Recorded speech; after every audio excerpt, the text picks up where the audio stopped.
Hey everybody, it's Josh and Julien from Personality Type QnA, and we're going to be starting a new series where we're going to chat and riff on typology and just how that's impacted us in personal growth and our relationships and day-to-day life, basically. And for this first episode, we're going to talk mostly about relationships and also just personal development in general. So we're going to we're winging it a little bit and just to see what happens and see what kind of creative juices come our way. We got 0 viewers so far, so that's fine. So, Josh. What's up, everybody? It's your favorite power couple, Josh and Julien. You guys are stupid. Oh, wait, no, hold on. We're not together. It's me and Alex. We're together. Surprise to Julien. His face. Yeah. Sorry, My Julien. friends and everything. Yeah. Sorry. You're out. Even. Yeah, that's right. What's up, guys? So you guys know me, Joshua. Well, maybe you guys don't know me, actually. But I'm Joshua. Myself and Julien are the ones who created the Personal Type QnAs. And we got an amazing special guest, my beautiful fiancers. I always call her my fiançois. Alex. Wow. Yeah. And there's nothing we'd rather be doing on a Saturday night than partying at home with you guys doing this. Even though we're going on afternoon. Yeah. Oh, yeah. What day is it there, dude? Sunday. Yeah. It's 2:30 p.m. here. Oh, Julian's Not from that the that future. really. I'm in the future. Yeah. I don't dress like I'm from the future, but I'm definitely. Yeah. What's Sunday like, man? Oh man, the church bells went off real early. All right. Everybody up. It was kind of Good lame, church, but dude. you know, Yeah. God bless and all that. So Josh, I was just curious. I wanted to know, with you and Alex, and just considering typology, because you're both in the typology community. I mean, we all Yeah. are, obviously, but knowing typology and knowing personality traits and all that, what would you say the dynamic of your relationship, knowing that your fiance and fiançois or whatever, is gonna get married, Yeah. the relationship's really working out, what would you say is like the biggest aspect that you can inject about personality that makes this work, that makes your relationship work? Well, dude, so I think as I get older, I'm learning that knowledge doesn't mean emotions. Let me explain what I mean.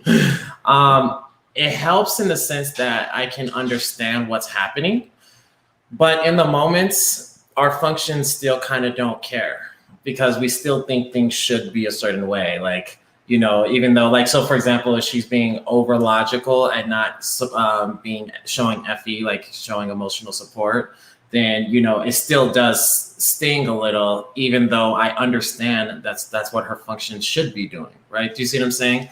So I would say it helps more after the fact, a little bit more, but it still does help because it helps when I'm processing after the fact for future events, if that makes sense. But in the moments, it's still tough here and there. Yeah. I get that. I think that applies really well to the whole spectrum of life in general. Like when I first got into typology and I got my type back, I was super excited about all the parts and learning all this about personality and how I can apply it. And then you kind of realize, and this is what Dave and Shannon from Objective Personality preach a lot, is that there's these certain tenets that you live by that make your life successful or make your life satisfying that don't really necessarily have to do with typology. But in retrospect, you can look back and see like, oh, it was because I was this type and I moved towards covering my voids that I was leaving that I made my life better in that way. But that's also sort of what I'm asking you in a sense is like, in retrospect, looking back or observing your life right now, what would you say like the dynamics of your types? How does that play a role in your relationship succeeding? I think that we're both balanced because we're both glass lizards. Well, yeah, it helps give us a natural balance. Or I mean, a little bit more of a natural balance. Yeah. But I mean, I wouldn't say. I mean, not totally balanced. Yeah. But more so. We're perfect. We're awesome. No, none of pretty balanced, perfectly balanced. Yeah. Scale, then we'd just be floating above it, really. Right. That does help because we're never too far off the boat for too long, right? So we do swing, you know, with both our observers and our deciders. We do swing with both quite often. I think it's not so much. I don't know if everybody does I'm sure they all do to some extent, but I think for us it's like we have a lot of small tidal waves, put it that way. Mm-hmm. I mean, we have tidal waves every few days. Well, every other week. Okay, I wouldn't say waves, I would say tidal bumps. Yeah. Right? Tidal. So, they're not like not like crashes. Yeah, we have a lot of that. We don't have as much really big ones. And then when they do come, it's about 2 days. They're not too long. Yeah. It's not like life ending. Yeah. So what I'm hearing right now is almost like the fact that you're both sort of growth mindset and you're both on a similar path in life is more of a factor in the success of your relationship rather than whatever typological aspects there are to your personalities. Oh God, yeah. Oh yeah. Oh yeah. Yeah, because we have to we're very honest with ourselves and each other in the sense of we're always taking accountability and responsibility for whatever happens. Not blaming. Yeah, we're getting pretty good at the not blame thing. She's getting really good at it. And so it's like, and then when I blame her, then she's just like, yeah, it's my fault. No, I'm just playing. I don't blame her. But all right. I know. She doesn't say it's her fault. I'm not. We don't talk. Yeah. We just break each other's shit. Yeah, that's pretty much it. I was like, I just punched her in the stomach. She's like, that's your fault. You made me do this. She's like, you're right. You're right. It's all my fault. You can't say that. No. I just offended. For everybody, he does not punch you in the stomach. Maybe punch her with love. Caress it gently. Yeah. All right. Yeah. All right. But yeah, so I think that the growth is very important because to me, I think 2 reasons why it's a important foundation for relationship.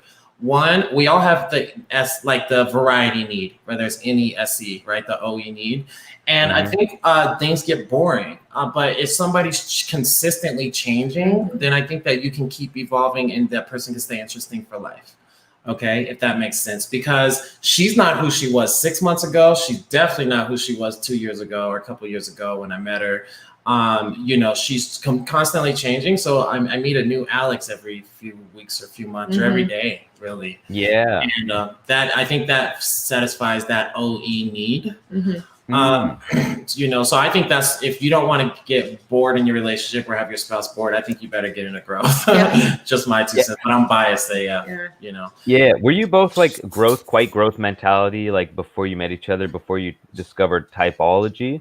Like, what was that whole experience in your individual lives, discovering growth mindset, and then also figuring out like typology and how that could play a role in your lives as well?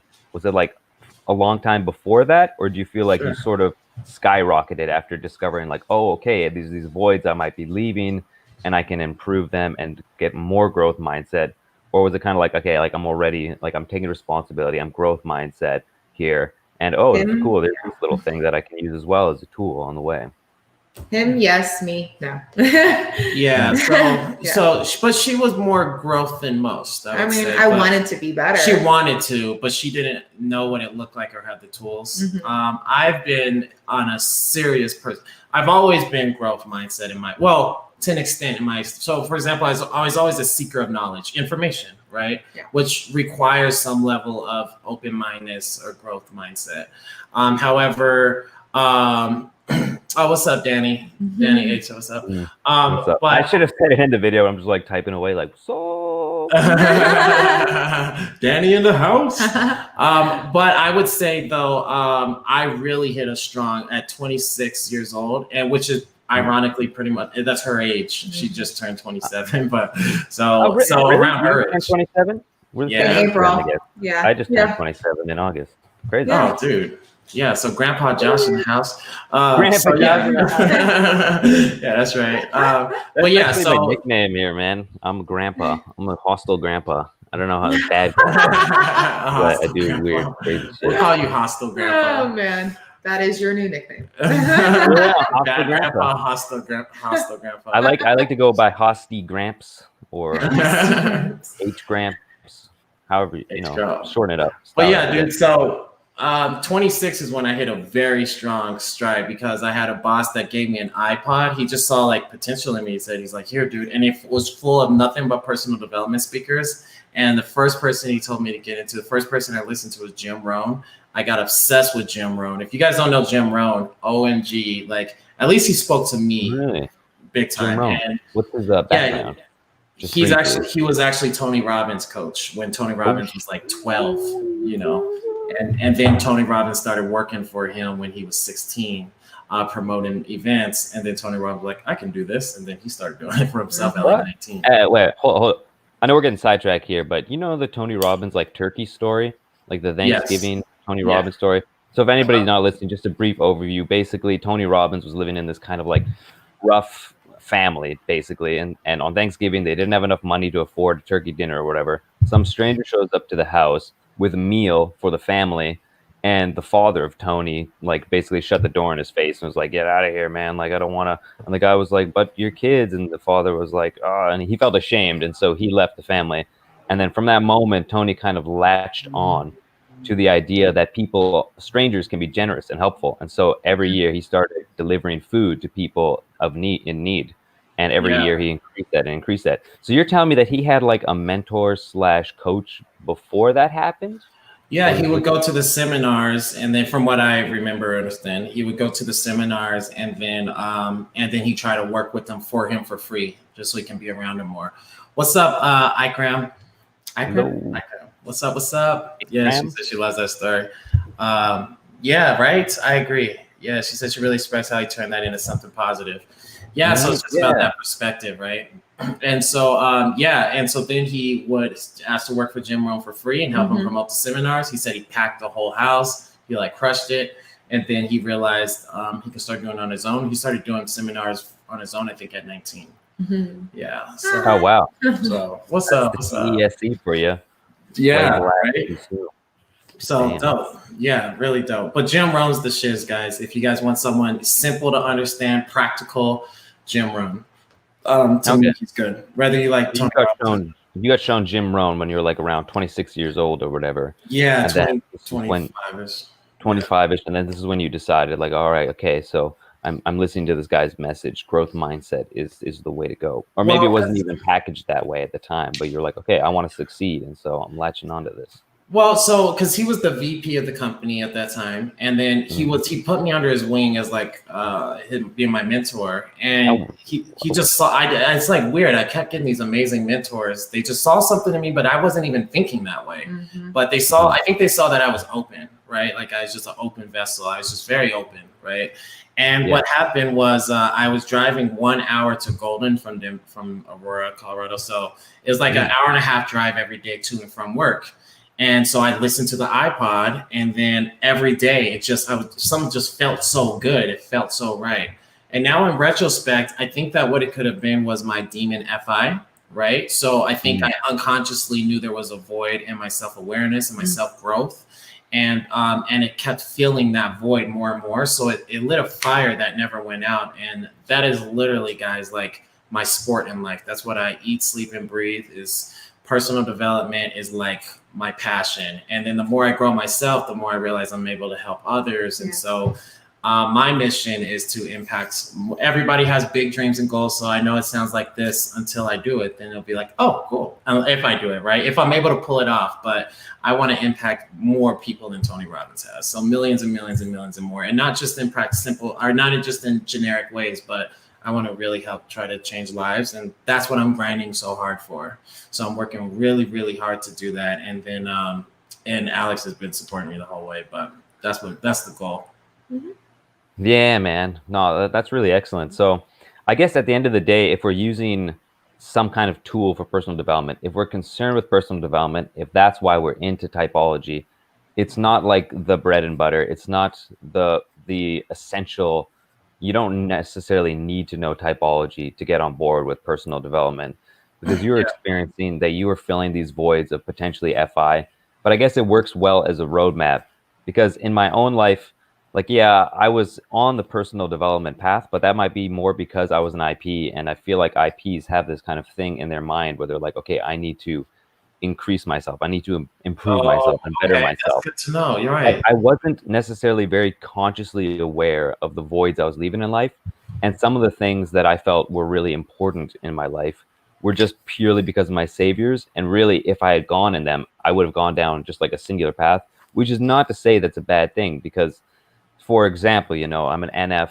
I went to India. I was sitting with this guru named Muji, and I was like totally on board. Like, I want to become enlightened. That is my mission in life, is to become enlightened. And my plan was to go to where he sat in Portugal most of the time and just like live in their commune and, you know, meditate and do whatever kind of work. And the thing is, like, I would have been going extreme into the NF path, and I may have never like, or I may not have immediately discovered like, okay, ST, there's all these other voids I'm leaving in the world for other people to understand what's happening here, to make it actually useful and practical. But at the same time, for some reason, even in that environment, I was inspired to act in more of a demon way, in which it's like, okay, I want to help people. I want to sacrifice myself for other people. I want to not do what I think is so great and do this for others. So it's almost like whatever path you go down, if you go down it far enough, you're sort of faced to use your demons sense and to I agree. look at them and improve them. But I do like this system as sort of like a roadmap to understanding, like, okay, I'm leaving these voids.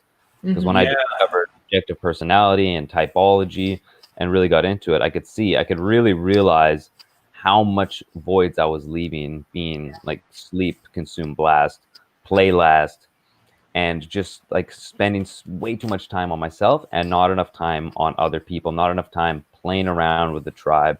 And just like thinking, like, okay, yeah, I was gonna say, I realized I needed to get away from the tribe and focus on myself. I was like, no, more people. That's gonna make me happier. More people. And dialing down your savers is so painful. Yeah, and then I never wanted to be alone, and it dug a hole. Yeah, I got this weird thing in my mind, this imagination that if I'm spending chaotic time with other people, then I'm not actually making like positive upgrades or steps in my life. But I know that that's not necessarily true, because you see people who go on their saviors if they're like, you know, more on the OE and DE side of things, like, you know, if they're Tony Robbins, TE, SE, jumper type, variety type thing. Yeah, exactly. It's me, inside out Tony. You are an inside out Tony. Inside out, you're the reverse of Tony on the spectrum of Tony Robbins. She's actually Joe Rogan, actual inside out, like inside out Joe Rogan. They're the same animals. He's double feminine. Yeah, right. Because same animal, same outside. Yeah, exactly. You got that going on there. I forgot my train of thought there. See, this is. But anyways, to continue on with the story, like for you two, I was thinking that if I help people out and if I put all my time and energy into other people, then I wouldn't be positively increasing my life. But then I look at other people who have DE, who have OE, and they're actually improving themselves by helping out other people and by doing chaotic things. And it's just like this cognitive disorder inside my mind that tries to understand, like, how are they making it work, and how does it feel like I can't make that work? It's like, you know, like a demonic kind of sense. So I'm just curious about your perspective on that matter when it comes to helping out other people and improving yourself and balancing those two in a sense. Maybe Josh would know better, being like a double decider in the middle kind of thing. Yeah, I love this question. Oh yeah, I'm the only double decider. Yeah. Okay, but yeah, I love this question because I've been paying attention to this a lot. Okay, so because I noticed like people that are like, I think are like hitting that spot in life where in the sport that I play, the personal development sport, they're like up there crushing it and they balanced out well. I've noticed they don't stop doing their saviors. What they do is, I think there's 3 levels to the demons. Okay, guys. And Alex is a double feminine Shan. She's Shan's exact type, just double feminine. Yep. So they look alike to me. They act alike. It's kind of Shan's weird. helped me a lot with my leg. Yeah, her and Shan talk. She got like slightly less angry eyebrows. Yeah, a little bit more feminine, right? Well, yeah, so here's my thing, guys. I think that this is when you kind of can see where someone's growth is. This is at least what I think so far, is I think that when you look at their demons, there's 3 levels. First, are they aware of their demons? Okay, that's number 1. See if they're even aware that they hate sensory or they hate processing, whatever, like, you know, my case. 2, do they respect it? So then the second level is like, are you respecting your demons at least a little bit? Right now you're growing because you at least understand they are important and they need to be taken care of and addressed. For sure. Whether you take care of it in your business or someone else, but you understand the importance of those demons. Yeah. And then 3 is when you start to actually they're no longer draining energy and taking more energy than they give, but you start getting more energy from using your demons, and you start loving your demons, right? So I got there on my sleep, I believe, right? So on my sleep processing, I think I'm at that third step. But on my sensory, I think I'm at number 2, where it's like, I respect it, but I don't want to do all the tedious sensory stuff as much, but I'm starting to get some juice there. I'm starting to like really enjoy the details and trying to perfect it. Like the lights, right? Like that was sensory, like trying to figure all this out is like a lot. But you guys, he changed every light bulb in this house. Yeah, all three floors of the house. Everyone's single a smart light bulb. And they all work with ALEXA, and they can turn anything. Oh yeah, and those are like intense light bulbs, you know. Yeah, it's not like a regular light bulb that you're like, nobody's impressed. Like, wow, you exchanged 10 lights. Yeah, I know. These are intense light bulbs. Yeah, well, we got like nano set them up. We got a lot of dosages in here. But yeah, so oh, sorry, I don't want to interrupt that. Oh no, you're good. Light bulbs. I was wondering if it was wired into the wall or whatever, because I can't even see where it's attached back there. Yeah, there's a socket, but we ran the cord. We like super glued the cord around, so you can't really see it as much. Oh, nice. But yeah, dude. So I think that for personal development, if you guys want a little gauge to see where you're at, I say kind of use that system generically. It's just something I thought of. I wouldn't say it's like completely fail-safe, but for me, it seems to work. And then it helps me see where other people are at in their personal development journey, because no matter what, regardless if you know functions or not, if you're trying to grow, you're running toward things that are uncomfortable. And what's going to be uncomfortable? Your demons. Yeah. Do you see what I'm saying? So starting to respect them again. That's what's up. That's the sense that I got, though, is like, I didn't necessarily know the best way to tackle my demons, even when I was like full on, like, okay, I want to go on my demons. I want to try my demons. When I first got my type back and like, I realized, okay, yeah, I'm really not spending enough time with the tribe. I just did like small things like, I'm going to clean the house a little bit. I see. Right. Or like, I'm going to offer my assistance to my friend without worrying about it. I got an opinion on that. But yeah, like that. But it works in the way that it's my belief. And I think that it's along the lines of what you've been saying, Josh, is that the animals and the functions, they sort of funnel down from that main animal that is that is comprised of your 2 top functions, right? So for me, it's sleep. For you, it's blast.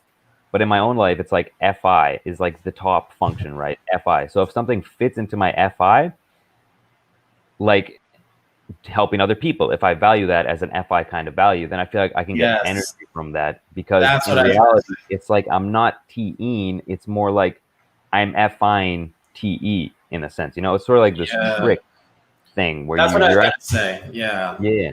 I don't even think that you can. Okay. Put it this way. I think your demons are going to keep taking energy from you unless you have a objective goal that you FI care about or TI care about. I was going to say. Okay. So literally, like for me, entrepreneurship is one of the best vehicles for personal development, which is why I like entrepreneurship. It's for that reason. It's freaking hard AF. You see what I'm saying?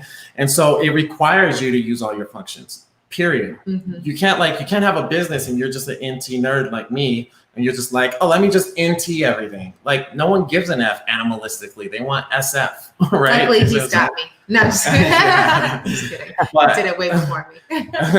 but she does help cover. We do help cover the bases more because she's pretty close to an ESFP. She really is, even though she's an ENTJ because of her double activations. So I think that, like, in other words, finding an objective goal, whether it's to want to be a better person in your relationship, whether you want to, and it has to be outside of yourself, I think, too. It doesn't have to, but I think it's more, maybe at least for us, because we're tribe over self. But if it's to help other people, and if it's selfless, because if it's selfish, I don't think you're going to care as much. But I think it needs to be selfless on some level. But that's just my thoughts. I don't know. But at least you're right, though. It gives you energy, in my experience. Yeah. Well, the thing is, I want to actually talk about Mr. 8-Bit Doggo. He left a good comment, I think, here. He says he still gets drained by demon play no matter how much he uses it. And I actually feel the same way. And so I wouldn't want to say for myself that it's like I get energized by using my demons if I'm funneling them through my saviors. It's more like I just have way more courage and way more stamina. Like I have more stamina for it because like I have this backfall of like, okay, I'm doing this for my FI. And so it's not like I'm just going to knock over the blocks and walk away or whatever. It's like, okay, so it's almost like the FI is holding it, keeping it held up in a sense, in a very abstract analogy, it's holding up. Like if it was, say, all right, this is gonna be a really weird analogy, but say it was like on puppet strings or whatever, you know? Like say I'm the hand with the puppet or whatever. Like the FI is the puppet master in a sense, and the puppet are all my other functions down on the strings below, right? It's like if there's no FI, then all of that puppet is just gonna fall to the ground. But if there is FI, then I can keep that lifted up. And maybe like the lower functions are more complex puppets, and so I'm like not as skilled as manipulating them. But at the end of the day, as long as the FI is there to support the lower functions, I'm going to be able to keep it held up to a degree so that there's still some constitution to it. And so, yeah, I don't get energy for doing play either, but I do have stamina for it. And I do have like drive and courage to keep doing it, even if I don't have the energy for it. Because like you put yourself in there and then like you're not going to die. You're not going to fall asleep. You're not going to just like disappear if you're doing your demons. You might just not be as energized, you might not be as in the moment of it, but you can still be there and you can still be present for it. And in a way, like you might not be interacting very well with your demons, but you can still be there and you can still be experiencing them and improving them with like just stamina. Well, you know, so I think it could be different because, like, let's say my missing sleep, right? That's the word. Endurance. Yep, that's right.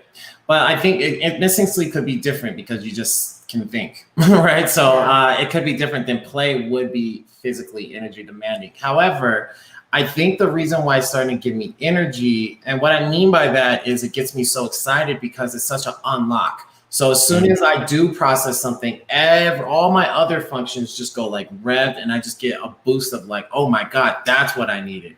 And then it's like so much. I'm like, oh my God, like this just unlocked everything that I've been wondering, trying to figure out for like years, right? Like the more I sleep process, the more I have those kind of moments. And that's why I'm obsessed with sleep processing now. So I do at least 2 hours every day because I do a couple-hour walk every day. And I just won't have any music or anything on. You know, I have my headphones if I feel fully processed. I'll listen to some personal development. But, you know, so I do it and I love it. Like it's something I look forward to every day is my point now. So I guess maybe instead of saying like it gives you energy, maybe it's like we can say like you don't dread it anymore. You actually are running toward it, not running from it. I feel like Philip Glass now. Yeah. I used to hate it. She's blessed a lot now. Yeah. Mm-hmm. And I see her running toward it more now and not from it because she'll just be like, let's just go, let's just start, let's just do it, let's just do this real quick. And then like, I'm like, well, what about preparing? She's like, it's all right. It's like, okay. Like, all right, you got it, you control it, you tell us what to do, you direct us, blast away. Yeah, but see, that's what I think about like in relationships is like once you know OP, you know what bases you're covering. So it's like Alex is very comfortable handling the control and chaos in the business because we run a business, for you guys don't know, called J. McCrae Fitness. It's doing really well. And especially since Alex came on, it's helped a lot because she's taking on the things that would take so much energy from me, where now we're just a great freaking team together. And so I think that having the awareness of OP helps us know like what to delegate and what all this. And she just handles the sensory just like nothing. And I'm just like, yes. But then I get worried that I'm leaving myself extremely weak and vulnerable at the end of the day because she's doing so much of the sensory where I'm just like, if she ever like gets sick or something, I'm freaking screwed. You know? It's like, no, right. Yeah, you need to be able to cover that. Yeah, right. Which I can still do. I always make sure I can do everything in the business, right? Like I never hire until we do everything ourselves. So. But guys, if the dog started peeing and pooping everywhere and I was sick, he'd be. Oh yeah. I just wake up to pee and poop infested. Oh my gosh, the chaos of poop and pee from the freaking dog. Josh is just like on his knees weeping. I'm like, where are you? No. Yeah, pretty much. Yeah. That's right. I die a little inside every time that kind of unexpected sensory hits me. Yeah, talking about typology and relationships, I found, and I don't know if this is the same for you two, but in my own life, before, if somebody did something that was like outside of my saviors that I didn't understand, I would just think that they're like weird or wrong or like that they're faulty in some way, right? I would put the onus of fault on them. And now understanding more, the whole spectrum of personalities and typology. Even like dealing with in my own relationship, I can see like if my girlfriend says or does a certain thing that doesn't align with my own outlook or my own worldview, it's not like I can say I have to be like, oh, you're wrong. Like that's like Yes. I can be like, okay, I can see your perspective, and I can Yes. account for Yes. that to some degree because I respect where you're coming from, and I understand the needs that you're trying to fill here and the voids that I'm leaving.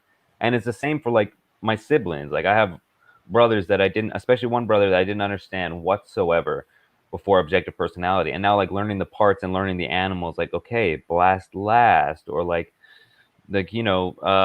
fucking sensory and this and that. I can see and play, you know, like I can see that where our differences were and why we may have not got along in certain areas and why we always didn't really meet eye to eye or understand each other, past each other, was because of all this. It helps so you don't have as much pain, right? Because exactly. You can see it's objective, right? And then when you can triangulate and look at yourself, you're just like, okay, if I had that function, of course I would feel and think that way, you know, and it's not so serious or so personal. Yeah. So yeah, like you said, it's like it's good to start with the assumption that nobody is necessarily like wrong in their worldview. I believe that.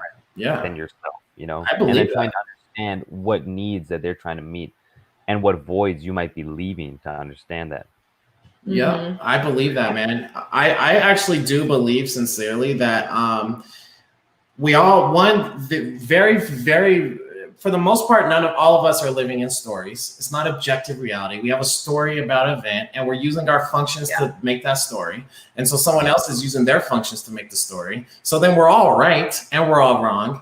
You see what I'm saying? I really do think that. And I believe that all humans, I know a lot of people are going to debate me, especially the people, but I do believe that everyone actually is good heart and good intentions. And when you see traits that don't seem that way, it's usually survival instincts kicking up. But I do believe that everyone is good-hearted, amazing people deep down. I really do. All of us, you know. I just think that like survival kicks in, and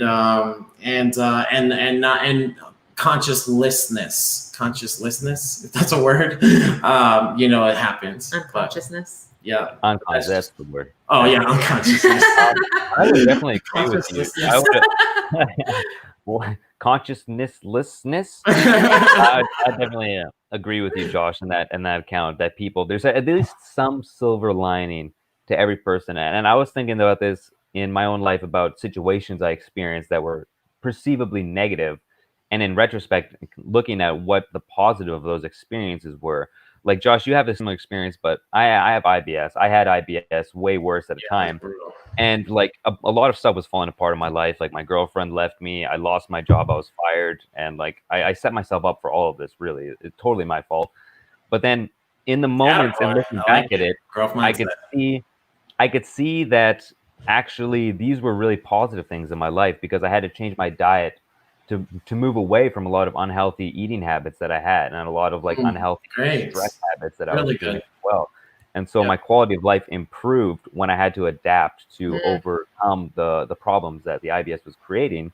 And just like all the experiences you learn from failing and the lessons I think that's why I sincerely believe everything is happening for us, not to us. That's one half. And if that's true, then I believe only good things happen. Dude, like, whether it's true or not, that belief makes life amazing. Because like right now, say like if we're late for our date or whatever, it's for the good. Only good things can happen. I don't believe there's a such thing as mistakes. I do not believe mistakes exist. Because how do you know that if you were going to do this, then this would have happened that would have tripped a wire that freaking made your car flip over and then you hit an innocent kid on the way home. And, you know, I know that sounds very abstract. You're like, what? Yeah. But I'm just saying, like, we don't know. So I believe that there is no such thing as a mistake. You know, you only win or you learn. And if things are all happening for us, then only good things happen. So just whatever moment you're in, I just believe, just embrace it. That's just my blasty. I agree. And that can be like kind of like a can of worms because I know some people would like to take that to the extreme and be like, oh, like, so say if you killed somebody, or like your mom got killed. Like, how is that for the good? I But still can see it. Yeah. I totally agree that it's a matter of perspective. It's the human perspective that decides whether something's good or bad. At the end of the day, you know, like even if someone oh, go ahead. Sorry. Even if you're feeling the most torturous experience, you're just full of pain, full of suffering, just chained, bound, experience the most horrible thing you could possibly imagine. At the end of the day, those are just sensations and feelings like arising within your consciousness. Right. And it's up to your experience, your conditioning, your human nature, your biology to decide whether that's good or bad, you know? Like when we experience pain, it's a sensation that's completely what is that word? It's subjective. It's a subjective experience when you feel a sensation, but we've been conditioned to understand whether, and like genetically too, biologically, we avoid pain because we want to survive. But it's our perspective that decides whether it's a good or a bad experience. Yeah. You know? Well, and you're not going to grow if everything's hunky-dory all the time. Like if everything's great, like why grow? Why change? I've only learned from the terrible things in my life. Right.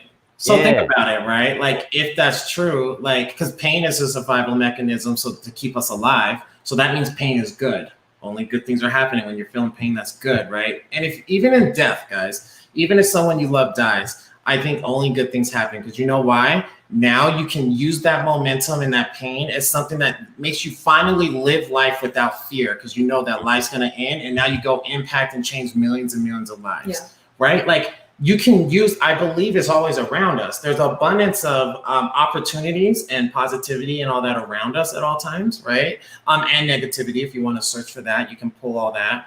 But there's also abundance of positivity, but really opportunity more so. And so if in every situation, no matter what you feel, you're getting blinders if you're highly emotional, right? Because your brain's shutting off, right? But if you can just like relax, calm down, take a few breaths and look around, watch how many unlimited amounts of opportunities for that experience to be the best thing to ever happen to you is around you. And if you think about it, I realize how blasty I am. I'm blasting right now, right? I'm like teaching a blaster lesson. Oh, good. But the last thing is like, think about all the terrible things we've all been through, right? I think we could all look back on all of those things and say like, thank God that did happen because of this, right? And the more painful, then the more reward you got from that experience. So just remember, anytime I'm going through a lot of pain, I'm like, man, I got a good payday coming soon, right? Like I told you today, my mom always said, after every storm, there's a beautiful sunshine and clouds coming, right? And it's just so freaking true, right? So I think that the more pain you go, the more intense the pain, the more better the reward at the end, if that makes sense. Yeah. Yeah, I mean, I definitely think it can be like that. Even if you're looking at it just objectively at the weather, right? You know, nothing can persist forever. Yeah. And when you have one sort of thing occurring, then eventually it has to dissipate and leave something else. Like the weather analogy you used, like it can't be stormy forever. One day the clouds are going to part, the clouds are going to disappear, and what's left is sunshine, really, at its core. And I don't know if you can apply that analogy to other things, but I think so. I think that it works. I think so too. There's once you're experiencing something totally negative and you move to another state, then it must be more positive than the state that you were in before. If it was like a completely negative, like, sometime down the line, it has to get better. But it's also a matter of perspective, right? Yes, right. Great. It's positive or negative. Like for you can look back in your life and say, like, I'm happy for everything bad that happened to me. Probably because you love yourself in a sense, and you are appreciative of your current life. Now, this might be more difficult for somebody who didn't love themselves and didn't appreciate where they were in life, and they just think like, oh, all these bad things happen and amounted to this person that they don't love and that they don't respect in themselves. I personally love myself too, so I'm happy for all the bad experiences that I had in my life. But how would you turn around somebody who doesn't love themselves where they are right then? Easy, because I don't technically love myself, but I'm very thankful for all the things that have happened that have made me into the person I am today, because I'm a lot better than I was. Right.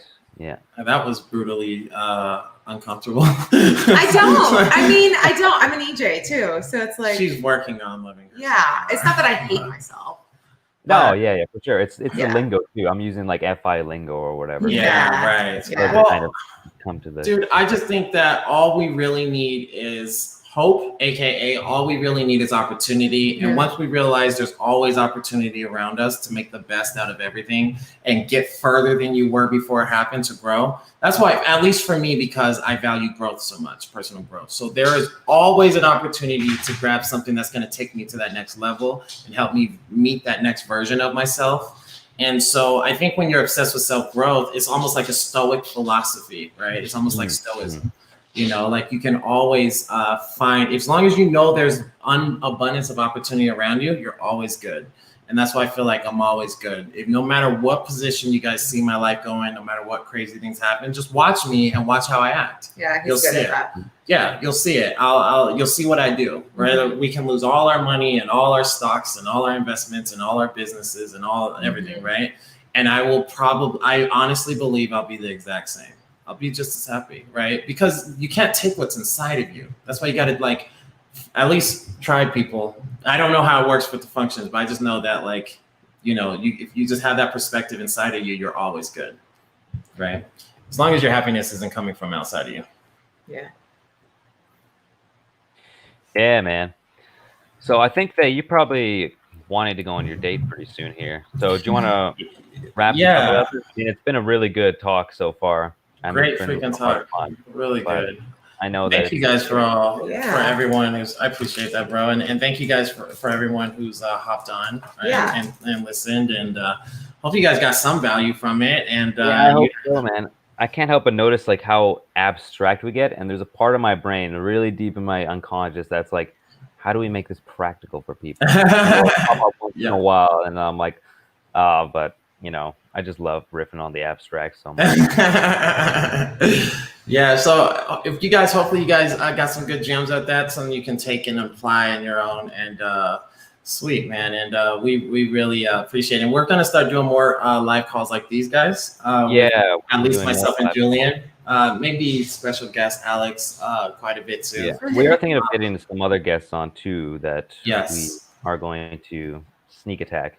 No, we're going to ask them to come on, some people in the community and some other people that we look up to and who we feel are using this information to develop themselves. Because really, if you want to boil down the core concept of what we're doing in these chats, these live chats, is we're talking about the development side and the application of typology. Really, this is kind of what juices me up, and I think it juices you up too, Josh. Am I correct? Oh yeah, dude. Oh yeah. I can do this for another 6 hours if I had time. We'll probably go to dinner and talk about it. Yeah, exactly. Yeah. So. Oh yeah. I also mimic Josh's expression of being thankful for everybody who came in to chat and ask questions. I know we didn't get to answer everything that people were saying because we didn't want to disrupt the flow of what was already going on, you know.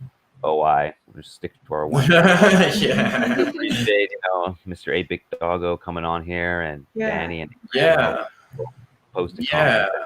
And hopefully if people are watching this in the future, they can leave some more comments and we can really talk about what we've been talking about here, you know, and maybe actually if it's confusing, get more clear on some points, and maybe in just future episodes we can get more clear, because Bean and I'm sure we're going to go over the same concepts over and over and over again. So we're going to hit it from multiple angles and actually really, you know, distill some useful information, I think.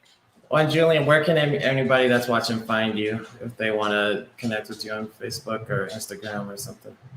Yeah, I mean, I am on Facebook, Julien McLaren. I'm on Instagram. I don't post much on Instagram, but I have a blog. It's blueprintorigin.com. So if you want to read any of the articles I write or leave a comment, email me. It's all on there for you to check out. So it's just www.blueprintorigin.com, exactly as you think it might be spelled. No spaces or hyphens or anything confusing like that. I upload an article once a week on the weekend. And I'm really open for people to read that and suggest me things to write about. At the moment, I really write about just things that, you know, I'm interested in when it comes to the philosophy of self-improvement and growth, and really more abstract things as well. And then just some of my own experiences. What have I overcome in my own life, and what lessons have I learned? And I mean, there's a lot more lessons to be learned as well. You know, I'm not really on any pedestal to preach to anyone, but I feel like if we're all on the same road to self-improvement, wherever we are on that road, we can share lessons with each other about how we're overcoming the next obstacle that's in our life. Yeah, I just thought it was funny that Hate for Sensory came out. You know, just how it would be spelled, no weird hyphens or anything. So I had to point that out. And if you guys want to find me and Alex, so Julien and I, you can write us both actually on this channel. Me and Alex do have a YouTube channel called Our Love, Our Journey, which I don't even know if you can search it yet because we probably don't have enough subs. But also, you can just add me on Facebook, Joshua McCray, Alex Rogers, soon to be McCray, and then J McCray Fitness on Instagram, JMCCRAY Fitness official at Instagram.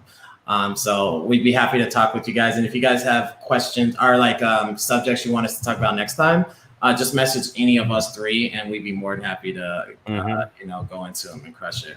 Calculus is the mathematical study of continuous change, by the way. All right. I was never smart enough to do calculus personally. Well, I probably was, but I didn't. I'm not a math person. Definitely. Yeah. So, cool. All right. Well, thanks guys so much. We love all you guys. And we'll try to do another one maybe in a week from today. Does that sound good? Yeah. It'll either be every week or every 2 weeks. Yeah. Or maybe something in between that, like 1.5 week average. Yeah. So we'll keep you guys posted though. We'll write in the Facebook community. But just keep checking back on the channel if you're not in the Facebook community. Yeah, whenever you leave comments, like I try to get back to them as much as possible, and Josh as well. We're responding to them. So really, if you want to reach out or you want to if you have any questions or suggestions, like Josh said, the YouTube channel is a great place to go to. But if you want to get a bit more personal, then our Facebooks and our other areas are also great as well. Yeah, that's right. Sweet. Cool. All right, guys. Mr. 8. Already. All right, guys.